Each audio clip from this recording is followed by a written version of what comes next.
Hey friends and strangers, my name is Allie K. Campbell. The K stands for Keith today. This is my YouTube channel. I make videos about getting real, having fun, living sober, in no particular order. I'm a queer neurodivergent person, and so those themes tend to pop up as well. Today is one of those days. Not a queer day, but an ADHD day. Although it's still a queer day because I can't not be gay.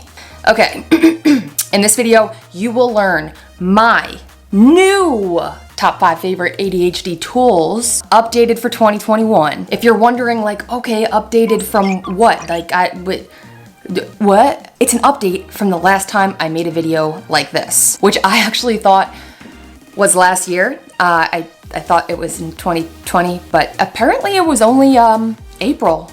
Weird. So maybe this is like a every 6-month type series. Anyway, that video proved to be really helpful for people who were looking for ADHD tools, obviously. And I did say several times in that video that these were my current favorite, and they were subject to change because I know myself pretty well. ADHD, novelty, attention span, who's she? If you guys want, you can go check out that one first and then come back around here, but I think canonically speaking, you're fine where you are.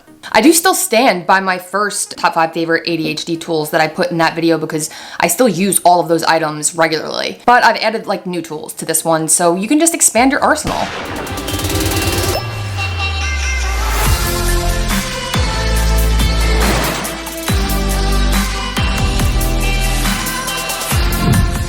First up on my list of my new top 5 favorite ADHD tools, and I realize this is gonna come a bit out of left field, but it's a foam roller.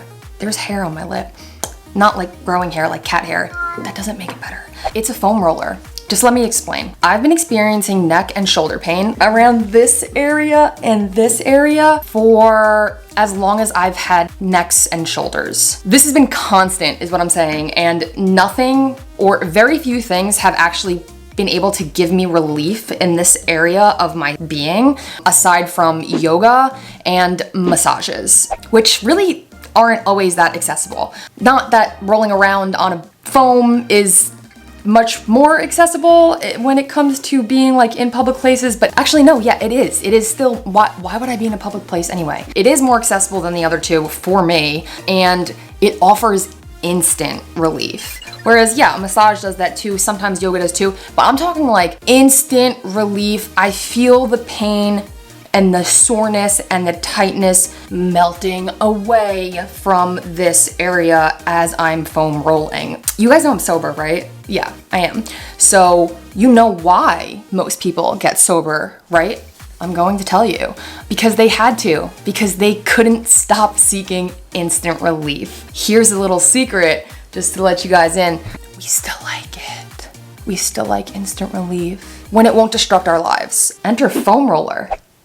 Instant relief. Okay, so let's back this up. Why, like, is this just some anecdotal thing that like I'm just weird, I have shoulder pain, and boom, I like rolling around and now I'm telling everyone else to do it? No, that's not the case. Here is the real tea. Did you know that people with ADHD report having overall higher pain levels and more widespread pain compared to non-ADHD people? Of course you didn't know that. Who just knows that? But here's something else you may have not known, or at least I didn't know. Maybe you know all of this. I'm sorry for assuming. Okay, so yeah, a lot of this pain that is experienced by people with ADHD seems to be related to motor inhibition problems, which guys, I really did have kind of a hard time understanding this one, but I'm pretty sure it's the ability to stop movement in its tracks, I think. Okay, so let me try and demonstrate. I'm gonna raise my hand, then point at you, and ask you to like this video. Here's the catch. I'm going to inhibit the motor,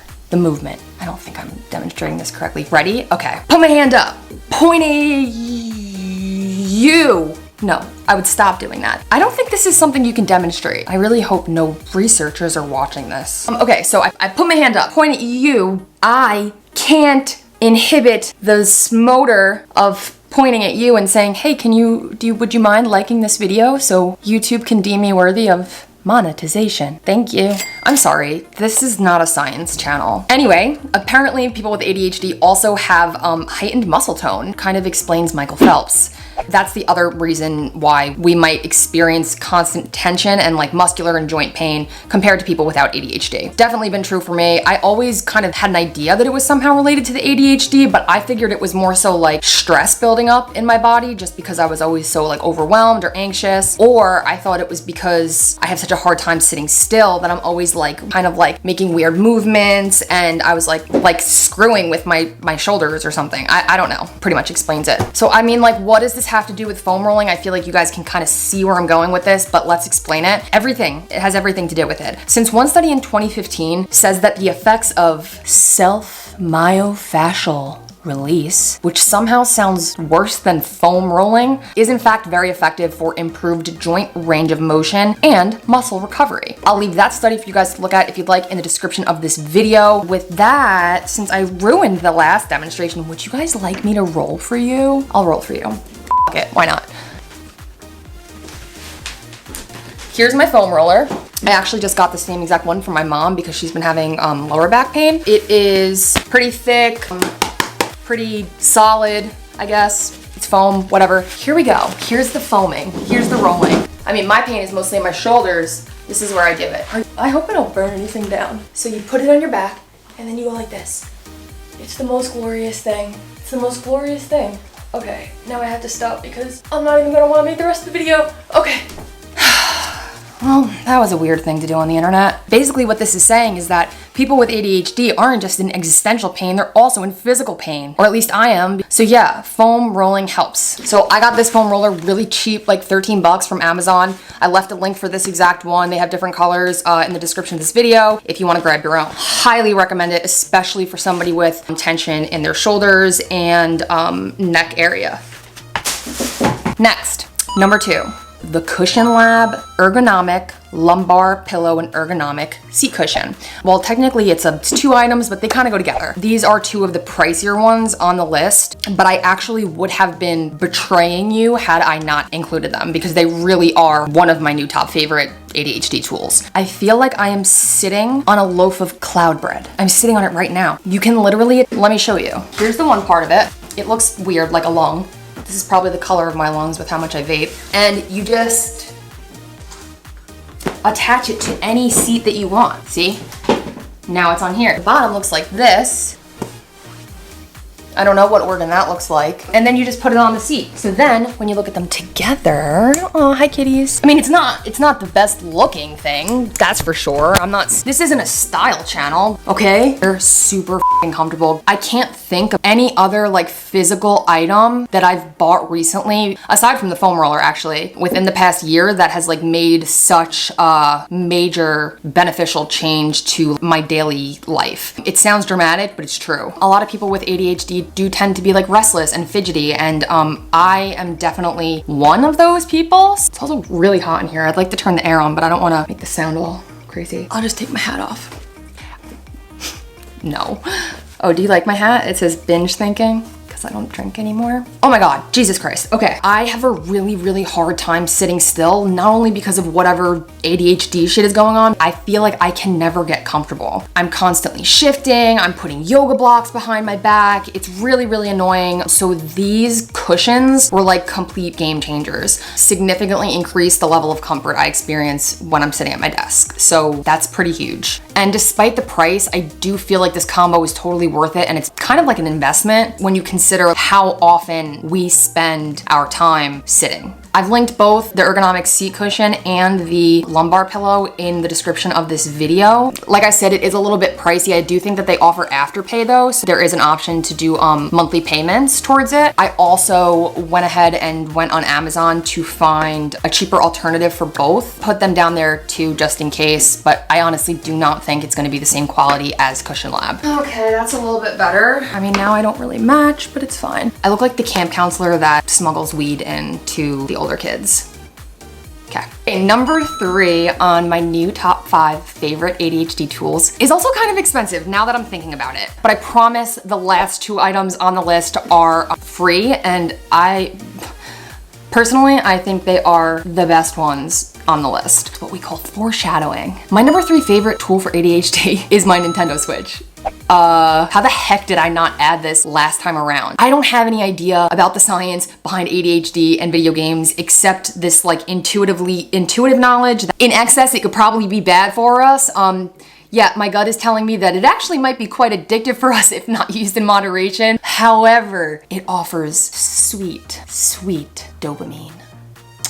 I have to say, especially if you're someone with an addictive personality, which statistically many of us are, something that I speak about in my upcoming talk at Silver Voices in September of 2021. If you want to get tickets, the link for that is in the description of this video. I'd rather you have a switch habit than a crack habit. Plus there are some games that are like more educational, that would be like good for like brain games that keep us engaged and keep us challenged, that aren't necessarily as bad as like a shooting game or something.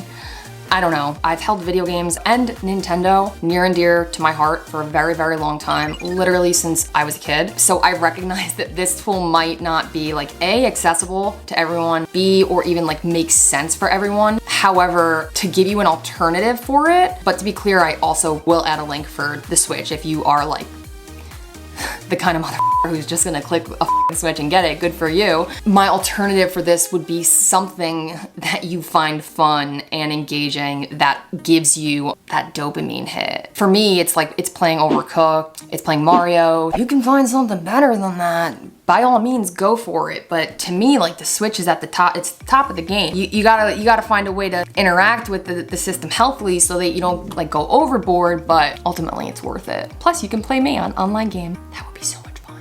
Number 4, number 5 are arguably the best ones on the list of my new top 5 favorite ADHD tools. 1, they're free. 2, they're me. Number 4 is the Pomodoro timer. Pomodoro is apparently Italian for tomato. I literally thought that the man who made this productivity hack was named Mr. Pomodoro. Thank you to the people who were on my TikTok the other day and said, this is what Pomodoro means. And I was like, oh. So as someone who has literally used this technique every single day and has been for years now, I am ashamed to say I didn't really know why it worked until I started making this video and actually looked into it. The reason the Pomodoro method works, and let me just explain to you what exactly it is. It's a productivity hack or a productivity tool, let's say that's more appropriate, where you work in 25-minute, usually 25-minute focused work sessions, and then follow that by a 5-minute break. Sometimes people change up the times. Usually the most common one is a 25-minute work session, 5-minute break, 4 times, followed by a longer break for 15 minutes. Other people do like 30-minute work, 10-minute break. You can really switch it up however you like. I like to stick to the 25 because that's my sweet spot. And here's why it works. Number 1, the Pomodoro method makes it easy to just get started because it's essentially shrinking down the bigness of whatever it is you have to do. For example, if I have to create a video for YouTube, right? I will sit down and be like, I don't know where the fuck I'm even supposed to start right now. If I'm working with the Pomodoro method, I can sit down and say, okay, I only need to do this for 25 minutes. What's the first thing that needs to get done? Then I can try and do that for 25 minutes. Then the next step, then the next step, and the next step. Number 2, it helps combat distractions for mostly the same reason, because you know you only have to focus for a set period of time, and your brain gets used to the idea of, oh, there's a reward, there's a break coming after this. It's a bit easier to resist doing things like checking Instagram or checking your phone or checking your email or whatever it might be when you know there's only 25 minutes that you need to really focus. Number 3 is if you're counting the Pomodoro, which you can with PomoFocus.io, which is the one that I'm suggesting, is the one that I use as the tool for number 3, you become more aware of where your time is going. If one Pomodoro is 25 minutes of work and 5 minutes of break after your first session, you have 1 tomato, and you can look at that and you say, oh wow, I just got 30 minutes of stuff done. Nice. Rather than looking back after you've been working for some undisclosed amount of time and being like, how long have I spent doing any of this? The other reason that it's beneficial is because it helps gamify your productivity. I like gamifying stuff. It's fun for me. Collecting Pomodoros is a way to make a challenge, get rewards, and you get to see them line up as the day goes on. Which brings me to number 5 on my new top 5 favorite ADHD tools, updated for 2021, which makes no sense because the first video was in 2021. Number 5 is my ADHD live co-working streams, where we use the Pomodoro method to get stuff done. On top of that, we use remote body doubling. You see why now I said that 4 and 5 are the best, and they're also free? Yeah. These TikTok live streams where I've been doing co-working sessions have blown the up. I had no idea how or why. I started them probably 5-6 months ago. Every once in a while I would just do it. People would come in and be like, oh wow, this is really cool. Didn't start them back up again until last month. The interest in and the excitement about this space was actually even bigger this time around when I came back and started doing it again. Body doubling is having somebody with you while you work, whether they're working or doing something else, as long as they're not distracting you, just their presence alone, that their body, for whatever reason, helps you to get stuff done. This is especially useful for people with ADHD. That's probably part of the reason why these live streams work so well for people, because they see me sitting there working, especially using the Pomodoro method, letting them know, hey, we just got a Pomodoro, hey, we have a 5-minute break coming up, hey, we just got through 3, blah, blah, blah, blah, blah. It brings in all of the elements of the Pomodoro method, plus the remote body doubling, plus the idea of community, a bunch of people who get it and who are just like trying to do the same thing as you, plus some really good music. I'm a great DJ. It works really well. It helps with accountability, it helps productivity, and even if this wasn't mine, like if this was not my thing, like product, I don't want to call it a product, whatever the it is, I would still be putting this on the list because it has not only been useful for pretty much every single person who's joined, which is like gone upwards of 500 people on one live stream at a time, wild, but it's been incredibly useful for me. And I'm constantly like thanking the people in the live streams just for being there because it has seriously upgraded my ability to get stuff done. Beauty of it is you can work on whatever it is you want. Like some people come in there and they work on homework, other people get house chores done. I usually work on stuff for my clients, looking for a remote gig to fund my life while I like this stuff, you know, like my videos, my website, things like that. It's overall just like a great time, and you guys should totally join if you're looking for like an accountability club with a bunch of other ADHD folks who just like to have fun and get stuff done and all that.